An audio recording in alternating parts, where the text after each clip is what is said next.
नवरात्रि की ढेर सारी शुभकामनाओं के साथ आज मैं आपके लिए लेकर आई हूँ कन्या पूजन की थाली। अष्टमी या नवमी के दिन हम कन्या का पूजन करते हैं और भोग लगाते हैं खीर, पूरी, हलवा और काले चने की सब्ज़ी का। तो बिना कोई देर किए फटाफट से हम इसकी रेसिपी को शुरू करते हैं। तो यहाँ मैंने चने को पहले से ही भिगो के रखा था ओवरनाइट। इस चने को हम पहले पका लेंगे कुकर में। यहाँ मैं सेंधा नमक का यूज़ कर रही हूँ चने को बनाने के लिए। तो पहले हम चने को डाल देते हैं प्रेशर कुकर में और थोड़ा सा पानी उसमें ऐड करेंगे। तो 1 कप के करीब पानी मैंने यहाँ पे ऐड कर लिया है और मैं इसमें सेंधा नमक थोड़ा सा ज़्यादा लगता है नॉर्मल नमक से, तो उसके अकॉर्डिंग मैं यहाँ पे चना में डाल दे रही हूँ। प्रेशर कुकर के लीड को हम लगा देते हैं। तो 4 से 5 सीटी आने तक हमें इसे कुक करना है। गैस मैं ऑन कर रही हूँ, प्रेशर कुकर को मैं उस पर रख रही हूँ और कुक होने के लिए इसे छोड़ देती हूँ। तो जब तक ये चना कुक हो रहा है तब तक हम यहाँ पे खीर बना लेते हैं। तो इसके लिए मैंने 1.5 लीटर के करीब यहाँ पे दूध बॉइलिंग के लिए लिया हुआ है। जब तक दूध में बॉइलिंग आती है तब तक हम चावल धो लेते हैं खीर के लिए। खीर के लिए मैंने यहाँ पे छोटे दाने का चावल लिया है। तो ये अरवा चावल है और 1/2 कप के करीब ये चावल है, जिसे मैं धो दे रही हूँ अच्छे से 2 से 3 बार। और उसके बाद जैसे दूध में बॉइलिंग आती है तो हम इसे डाल देंगे। अगर आप सिर्फ खीर की रेसिपी देखना चाहते हैं तो मेरे चैनल में आप उसे देख सकते हैं। इसकी लिंक मैं शेयर भी कर दे रही हूँ डिस्क्रिप्शन बॉक्स में। तो यहाँ पे दूध में बॉइलिंग आ गई है, तो ये जो धुले हुए चावल हैं उसे मैं यहाँ पे डाल दे रही हूँ। अभी दूध हाई फ्लेम पे ही बॉईल हो रही थी, पर चावल डालने के बाद हम इसे एक बार चम्मच से अच्छे से मिला देंगे। उसके बाद हम फ्लेम को लो कर देंगे और एकदम लो पे ही हम इसे अच्छी तरीके से कुक होने देंगे। तो खीर काफ़ी अच्छी बनती है। खीर में बॉइलिंग आ गई है, मैं उसे एक दो बार मिला दे रही हूँ और उसके बाद हम फ्लेम को बिल्कुल लो कर देते हैं और ये अच्छी तरीके से कुक होने देते हैं। चना को मैंने 10 से 15 मिनट के लिए प्रेशर कुकर में कुक होने के लिए छोड़ा था और जब ये कुक हो गया था तो मैंने गैस को ऑफ़ कर दिया था और जब प्रेशर कुकर खुद से रिलीज किया प्रेशर, तो अब मैं इसे ओपन कर रही हूँ। चना हमारा अच्छी तरह से कुक हुआ है या नहीं उसे एक बार हम चेक कर लेते हैं। ऐसे ये परफेक्टली कुक हो गया होगा। तो मैं चना थोड़ा सा निकाल के बस हाथ से प्रेस करके देखूँगी। ये बिल्कुल सही तरीके से कुक हो गया है। तो अभी मैं इसे थोड़ा सा ठंडा होने देती हूँ। अभी मेरे हाथ में है 2 से 3 इलायची जो मैंने अच्छे से कूटी हुई है और उसे मैंने अभी खीर जो बन रहा था उसमें डाला है और देखिए कितने हद तक बिल्कुल धीमी आंच पे ये खीर कुक हो गया है। अब थोड़ी देर इसे हम और कुक होने देंगे। थोड़ा सा जब ये कुक हो जाता है फिर हम इसमें डालेंगे चीनी। तो यहाँ पे मैंने 1/2 कप चीनी डाली है। खीर जब भी हम बनाते हैं तो हमें शुरुआत में चीनी नहीं डालनी चाहिए, नहीं तो वो नीचे से चिपक जाता है। तो अभी जब खीर अच्छी तरीके से पक गया, चावल अच्छी तरह से पक गया है, तब मैं इसमें चीनी डाली हूँ और चीनी डालने के बाद ये थोड़ा सा और लिक्विड हो जाता है। तो अभी मैंने थोड़ा सा फ्लेम को बढ़ा दिया है आँच को।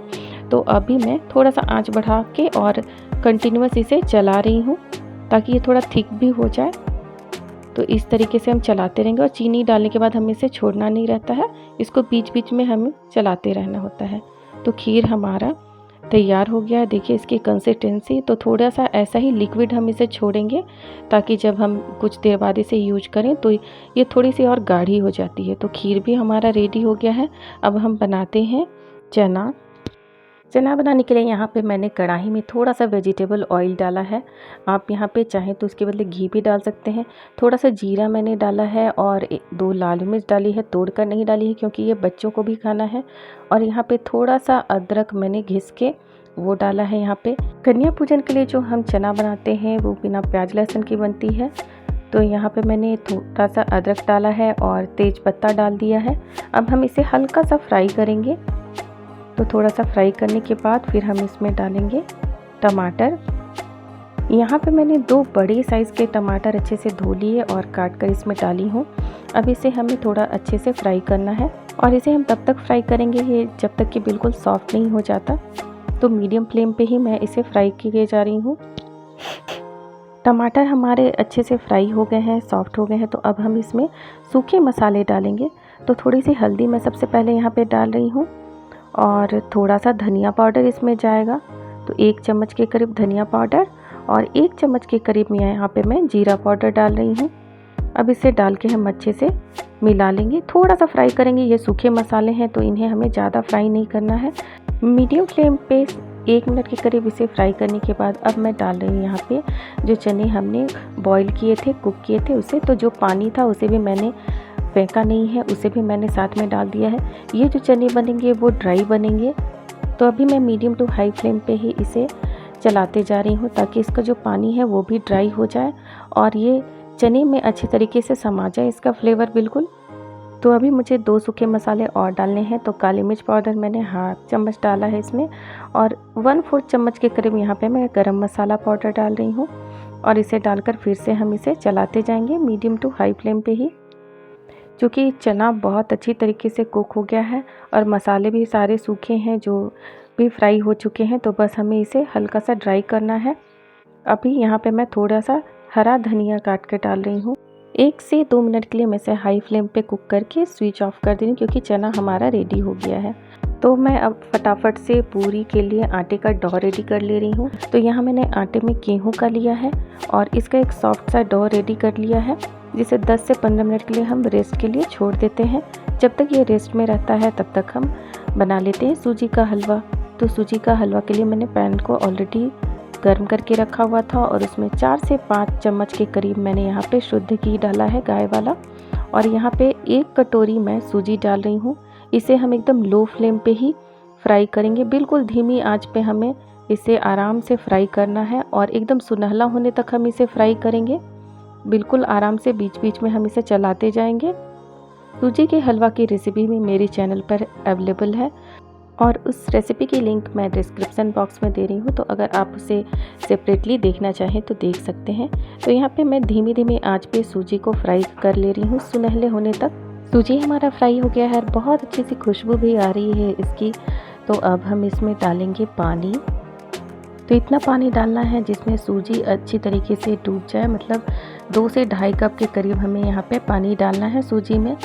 और ये जैसे इसमें हम डालते हैं पानी उसके साथ चीनी भी डाल देंगे। तो चीनी भी यहाँ पे मैंने हाफ़ कटोरी ली है। तो 1 कटोरी सूजी में मैंने यहाँ पे हाफ़ कटोरी चीनी और थोड़ी इलायची भी मैं यहाँ पे कूट कर डाल दे रही हूँ, 2 से 3 के करीब। अब हम इसे अच्छी तरह से मिला देंगे। मीडियम फ्लेम पे हम इसे कुक करें। कुछ सूखे नारियल के टुकड़े मैंने यहाँ पे डाले हैं और थोड़ा सा किशमिश मैंने यहाँ पे काट के डाला है। तो ये सब डाल के हम इसे मीडियम फ्लेम पे ही अच्छे से कुक करेंगे और 1 से 2 मिनट में ही ये हमारा जो हलवा है वो रेडी हो जाता है। इसे मैं पूरा ड्राई नहीं कर रही हूँ, हल्का लिक्विड ही रख रही हूँ। सूजी हमारा अच्छे से कुक हो गया है। तो अब हम फ्लेम को ऑफ कर देंगे और इसी पैन में मैं इसे छोड़ दे रही हूँ। तो हमारा सूजी का हलवा भी अब तैयार हो गया है।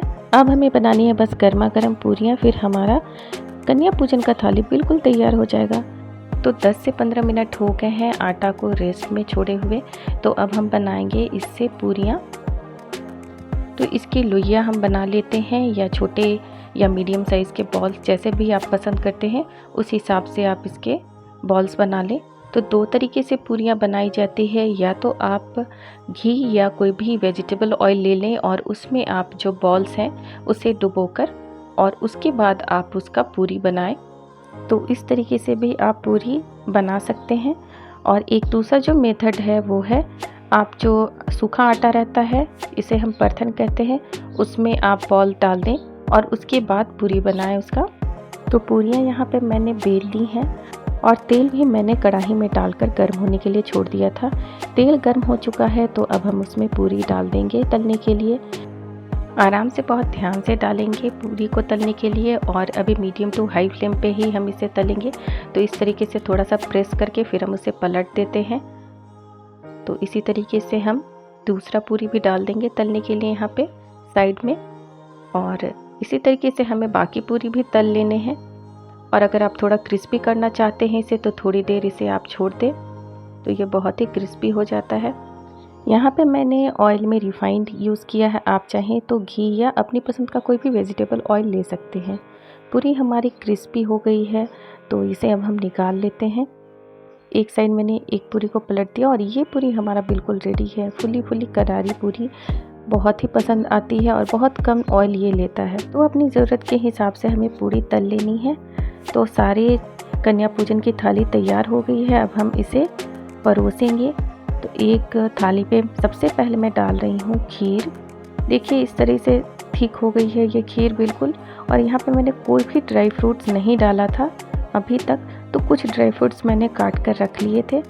और जिस तरह की कन्याओं की पसंद हो उसी के हिसाब से हम उनसे पूछकर ड्राई फ्रूट्स डालेंगे। जो ड्राई फ्रूट्स उन्हें पसंद हो बस उन्हें ही हम डालेंगे, क्योंकि बना तो रहे उन्हीं के लिए, तो उनकी पसंद नापसंद का ख्याल हमें रखना पड़ेगा। इसी वजह से मैंने खीर बिल्कुल ही सादी बिना ड्राई फ्रूट्स की बनाई थी। तो ये तो हमारा हो गया खीर। अब हम डालेंगे दूसरे वाले कटोरे में चने। तो चने की जो सब्ज़ी है वो भी बिल्कुल इस तरीके से ड्राई हो गई थी। और इस सब्ज़ी को मैंने बिल्कुल तीखा नहीं बनाया, क्योंकि छोटी छोटी कन्याएं बहुत ही कम तीखा खा पाती हैं। तो ये हो गई चने की सब्ज़ी। और ये जो सूजी का हलवा था उसको एक कटोरी में मैंने डालकर इस तरीके से प्रेस कर दिया है स्पून से। अब हम इसे पलट लेंगे। तो ये हो गया हमारा सूजी का हलवा। और अब इसमें हम डालेंगे गर्मा गर्म पूरियाँ जो अभी मैंने तल के रखे हैं। तो ये हो गई गर्मा गर्म पूरियाँ। तो ये हमारा हो गया है कन्या पूजन का थाली तैयार।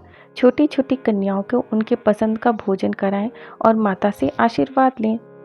तो आज की मेरी ये जो कन्या पूजन की थाली है वो कैसी लगी वो आप ज़रूर बताइए कमेंट सेक्शन में। पसंद आए तो लाइक और शेयर कीजिए और चैनल को सब्सक्राइब कीजिए। बेल आइकन को भी क्लिक कर दीजिए ताकि मेरी कोई भी नई वीडियो आए तो उसकी नोटिफिकेशन आपको सबसे पहले मिले। लेकर आऊँगी एक नया कंटेंट, तब तक के लिए जय माता दी।